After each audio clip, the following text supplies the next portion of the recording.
শাড়িটা রেখে যাও। রেখে যাবে মানে? শুনলে না, ও এটা পরে ওর বন্ধুর বউ ভাতে যাবে। বউ ভাতে যাবে? নিজের শাড়ি পরে যাক। বড়লোক বাড়ি বউ ভিকিরি মেয়ের শাড়ি ধরে টানাটানি করছে কেন? ও মা, মেয়ের কি চোপা গো, আসতে না আসতে। আমি বলছি শাড়িটা ছাড়ো। না, আপনার মেয়ে না বলছিল আমার মামা যেসব শাড়ি দিয়েছে তা নাকি ওদের বাড়ি ঝিও পড়ে না।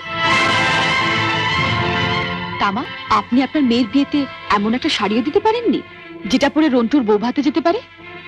আপনি তো দেখছি মা আমার মামার চেয়ে বেশি বিকিরি। কি কি বললে তুমি আমার মাকে? বুকে খুব বাজলো না? ঠিক আমার বুকেও এমনি করে বেজেছিল যখন তুমি আমার পিতৃতুল্য মামাকে বিক্রি বলেছিলে। চুপ কর ছোট। না, তুমি তো যত নষ্টের গোড়া। ও আসার সঙ্গে সঙ্গে 7 তাড়াতাড়ি কেন নিজের ঘরে নিয়ে এলে এবার বুঝতে পারছি। এর